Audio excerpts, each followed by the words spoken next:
Karen, what has taken place in your life in the last, when you completed it on February 7th? Tell me, what's taken place in the last year? Where were you when you got here? Dying. Literally, I was the walking dead when I got here. I wasn't being a mother to my son. Just broken. And what are you doing now, sweetheart? What do you mean? What are you doing now that you've completed? Tell me. Oh, I work. I take care of my son full time by myself. No help with my mom. Nobody. It's just I'm living life again, and it feels good. Feels good? Yeah. Amen. Yeah. That's awesome. Well, let me ask you this. Do any of you want to talk and say something about, have you seen changes in Karen? Go ahead, Mama. Yes, I have. She has matured so much in this past year. I am so proud of her. She's working, renting her own place for her and her son, and I'm just so proud. She's grown up, and I know she's going to make it this time because I knew this is what she needed for her self-confidence. And what kept coming to mind, and I told her friend Ashley, is that she's fluttering her wings. She's getting ready to fly, and she's going to soar like an eagle.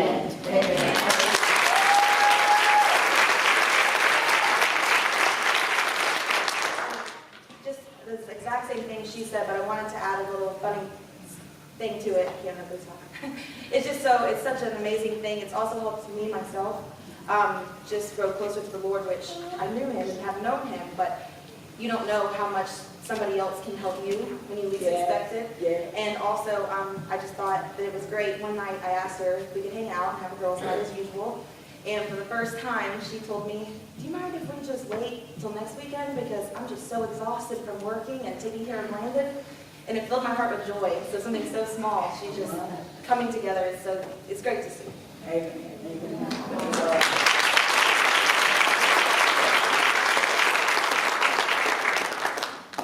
Congratulations, Chris. What was going on with you when you came in the beginning? I was very, I had this spirit of addiction on me that had its claws in me really bad. I couldn't do nothing without thinking about the needle. That was my drug of choice. It was what was going to take me out. I literally had death breathing down my neck. But I just kept pressing in, and I was straddling that fence for a long time. And How many months were you here before you finally got a made-up mind you were going to change? I was probably almost halfway through it. Yeah. So in other words, these ladies that are out here and they just got here, it's okay if they're not sold out to Jesus? In my opinion, that's okay. Just wake up every day and keep on doing this thing, because eventually something's going to start falling off of you. If you want it bad enough, it'll come. Hallelujah. Would you, either of you would like to say something? I just wanted to say, I'm Crystal's mom. Closer to you. I'm Crystal's mother. I'm thankful. I'm thankful to New Beginnings. And when Crystal was out there, I worried a lot.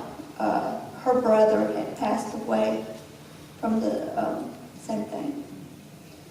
And she's my only one that's left. But when they finally, she was in and out of jail, and they finally put her in jail, and they gave her the choice, or they told her she needed to come here, and I was so thankful that New Beginnings took her, because I don't think they take everybody. But I'm proud of her, and I love you.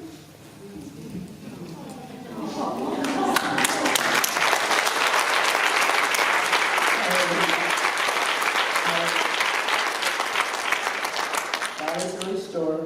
Hallelujah. Thank you. Would you like to say something, sir? I'm Crystal's uncle. I know before she came here, we lost her brother about 7 years prior. And it was hard, And right before she got arrested and came here, my uncle passed away from a heart attack. And it was about 1 o'clock in the morning, and my youngest sister came and knocked on the door. And when I opened the door, I would have bet anything it was Crystal. She was coming to tell me that Crystal had died. And I was going to have to go tell my sister. But he ended up being my uncle, and it was shortly after that, blessings, she was actually arrested, which is probably the best thing that ever happened to her. And when she came here, and if she hadn't come here, I'm pretty certain we would have had to bury her next to her brother by now. And I'm very proud of her, and I love you.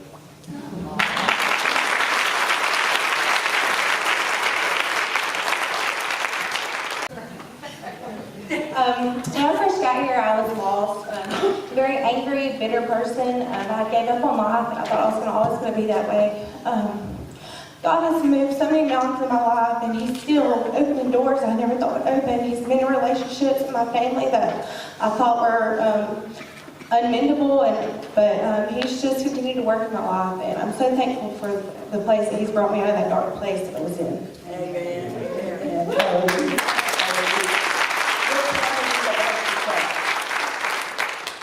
One of you would like to talk? Go ahead, Jay. I'm very proud of Anna. I'm thankful for new beginnings and Granny. Love you so much, Anna.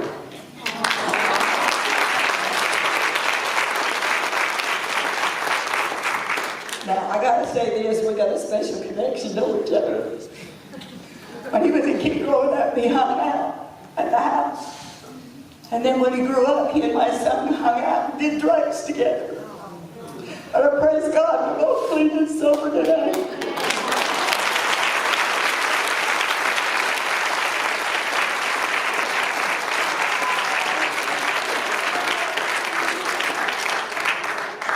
I couldn't believe it. This was his daughter.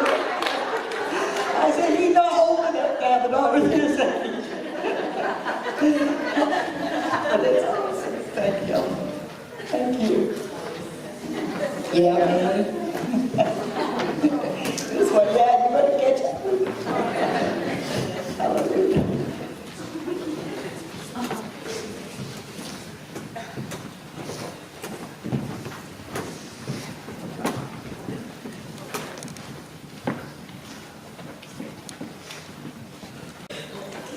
We are so proud of Dottie. She's a blessing. And her family is a blessing. We have a special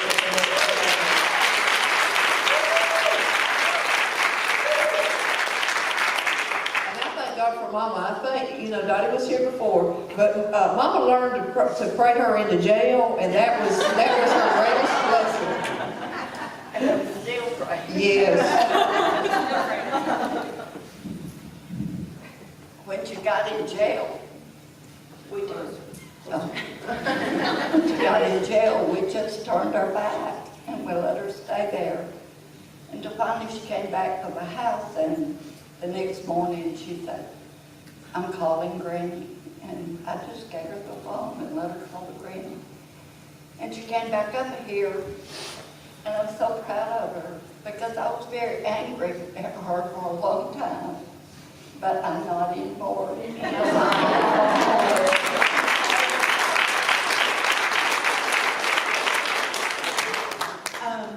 This time I haven't made up mind, definitely. The time before, I thought I had a real relationship with God, and I did have a relationship with Him, but it wasn't like I do now. Now I depend on Him rather than people. I go to Him for my comfort. I go to Him for my understanding. I go for Him for my decisions. I just lean on Him now instead of leaning on my mom and my dad, which was my biggest support, but my biggest enabler all at the same time. So that's what's different this time. Yes. That's the difference. That makes the difference.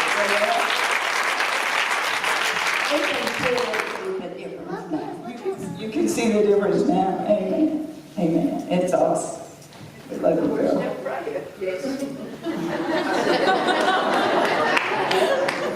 Well, honey, we don't never quit praying for our young ones, okay? It just keeps going and going, so, but thank you. At your beginnings, and that's what I prayed for a whole year. Yes, yes, amen. Amen. And we're glad she's staying on with us. It's a good thing. Thank you, Jesus.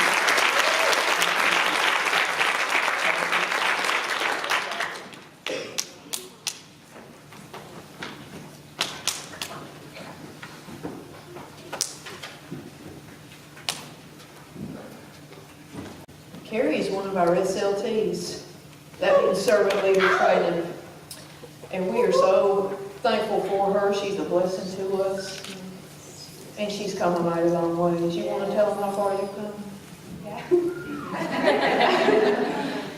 When I came here, I just got out of jail. I came here and I didn't care about anything. I thought about was getting high. I didn't care about my children. I didn't care about, I was married, but I didn't care about that. And I didn't care about my family or anything. And I came here and I still didn't care about anything. I just was here. And, you know, I was just like, I'll just be here and I'll just get out and get high again. But I came here to get out of jail, right? Yes. Yes. Well, I wanted to go to prison, but the judge said I need to go to rehab. Prison would have been easier, right? Yeah, and I applied for like 15, but this is the only one that answered. And so I came here. And anyway, so I was here, and on July 10th, I gave my life to Jesus, and I made up my mind that I wanted to live for Him. And then it was easier then, the program was easier, and everything just fell into place, and now I see my girls. I have 3 little girls. So, thank you. That's good.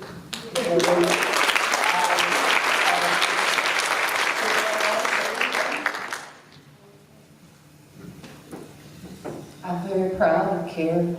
When she was a little girl, I had 2 of my own, and then my nephew and my niece, and I never had to ask her to go to church. She's always had a spot for her, God in her heart. And I'm just so very grateful she's completed this program.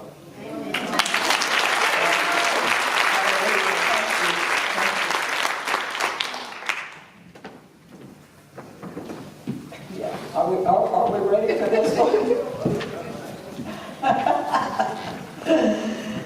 Well, she's looking up here like she knows what we're talking about.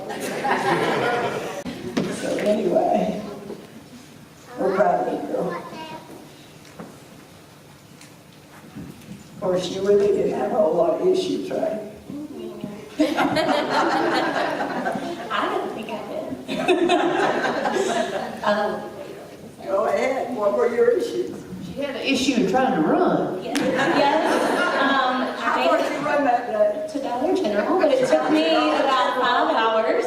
And I went through some cow pastures. Yeah, trying to dodge up. And then I ended up spending the night at Granny's, which is forever in my memory now. Where do you want me to start? How bad were you? What was your drug of choice? When I got here, my drug of choice was meth, but I had started an addiction fairly young. Back then, diet pills had speed in it, I guess, and I was like 13, and alcohol was really my drug of choice for years, and then it progressed to meth. I lost everything, and career, house, family, my daughter. And at some point, to deal with what I had done, I had to create like a very distorted reality where I was the victim and I was going to somehow make it through. There was no God in it. It was really dark. It was really scary.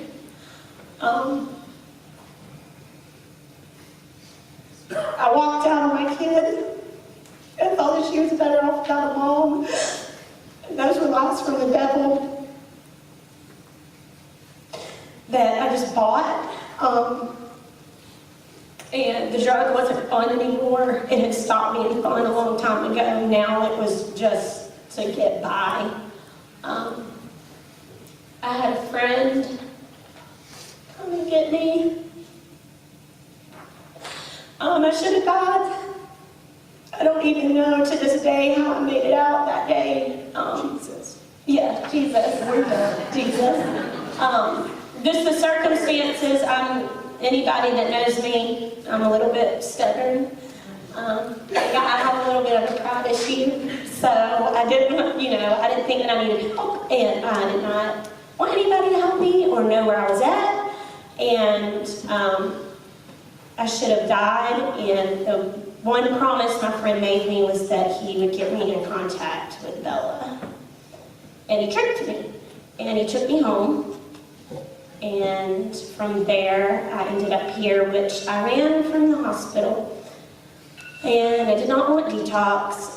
When I got here, I think me and Lisa had words. Took a minute for us to warm up to each other. And then 3 weeks later, I ran. And I was still very, delusional. Obviously, y'all know when you get sober, you have to face reality, and I was just unwilling to look at myself and deal with the hurts, and I realized I'm kind of rambling. So anyways, a year and a half later. These that are just came in need to hear what you got to say, because some of them feel the same way, right or wrong. Right. Exactly, and they need to hear it. The biggest thing I would say to you tonight is be still. Be still. Don't rush trying to get your kid back. Don't try to call your mom and apologize. Don't try to go get a job. Lord, do not do that. Sit, and stay seated. I'm still sitting. And it has been a crazy year with a lot of blessings. As you can see, my family is here, all of them, and they all prayed for me. My daughter's here.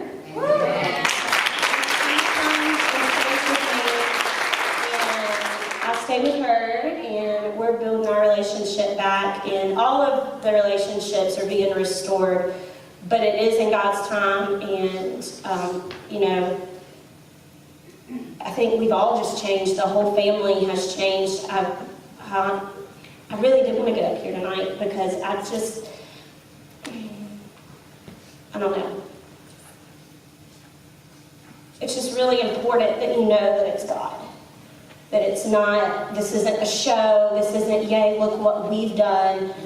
It's all through Him. Because there are things that I can't even begin to tell you that have happened, that it was only God. And it's been while I'm here. It's the miracles that have happened, it's the conversations I've had, it's the things broken off of not just me, but my family, the generational curses. That is real. That is real. Okay, I'm done.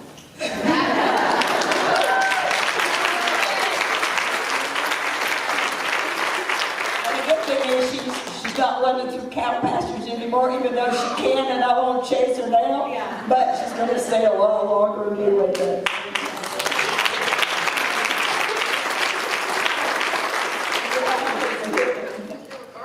That's it. I run for pleasure now. I think I'll do it.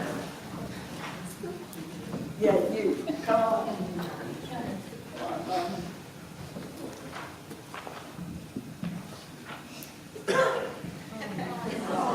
Okay.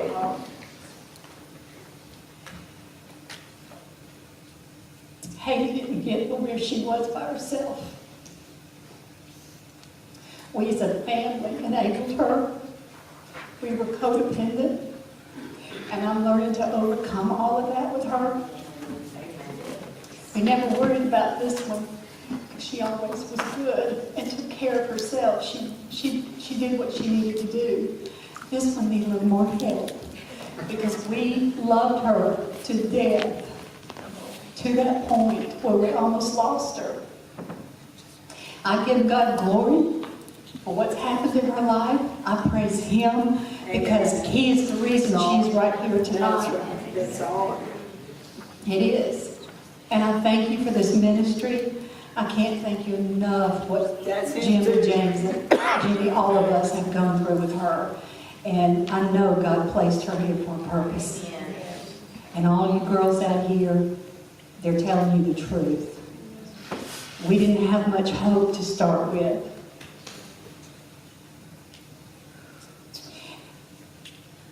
And we had to learn how to die to self and start trusting Him for what He was doing in our family. And I can't praise Him enough for what He has done. And I praise Him, thank Him, and I appreciate this ministry.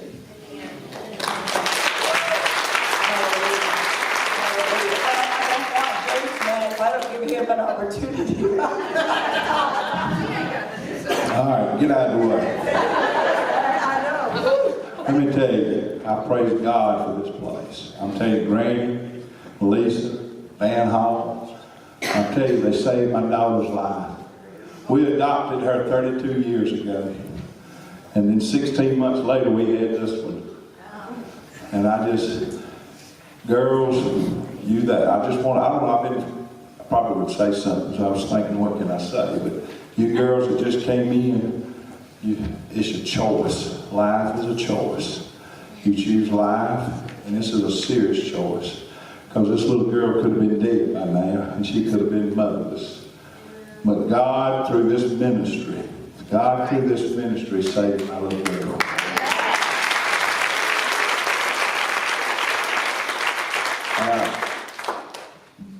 Everybody's at different places in their life, This is my brother and my sister-in-law, my sister, my brother-in-law. I mean, we're all here for Haley. And like I said, you girls that just came into the ministry, don't run, don't fight it. Endure and stay here. Because it means life or death. And now, a year and 3 or 4 months later, she chose life.